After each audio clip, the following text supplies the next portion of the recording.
হ্যাঁ, কি করছো? পড়াশোনা করতেছো? নাস্তা করবো না? এই যে তোমার জন্য নাস্তা নিয়ে চলে আসছি। কি নিয়ে আসছে দেখো। এই যে তুমি রাত্রি বলছিলা গরু মাংস দিয়ে রুটি দেখাবে, যে তোমার জন্য নিয়ে চলে আসছি। তো গাইস, রাফি সোনা রাত্রিবেলায় শোয়ার সময় আমাকে বলছিল যে মা আমার জন্য হচ্ছে রুটি করবা আর গরুর মাংস। একে বলে মা, কারণ পৃথিবীতে কথা আছে না, সন্তানের ভালো মায়ের চাইতে কেউ বোঝে না। আর একটা সন্তান মায়ের জন্য সবচাইতে শ্রেষ্ঠ।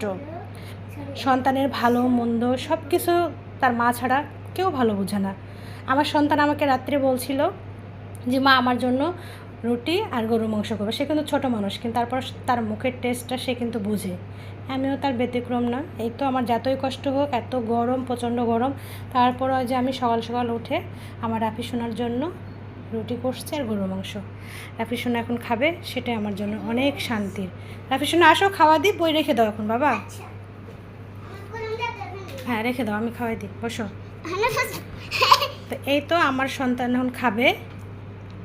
কথাই আছে না, সন্তান আল্লাহর দেওয়ার শ্রেষ্ঠ নিয়ামত। এটা হচ্ছে বাস্তব সত্য কথা। তো এই তো রাফি সোনা খাচ্ছে আর আমার অনেক শান্তি লাগতেছে, কারণ আমার সন্তান খেতে চেয়েছিল রাতের বেলা। এটা আমার মাথায় আছে, এই জন্য আমি সকালবেলা উঠেই তার জন্য এই যে নাস্তা বানাইছি। রাফি সোনা কেমন লাগতেছে বাবা? মজা লাগতেছে? মজা হয়েছে? সোনা পাখি।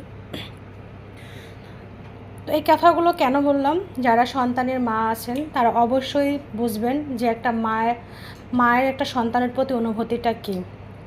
তো সবাই ভালো থাকবেন, সুস্থ থাকবেন। আল্লাহ হাফেজ।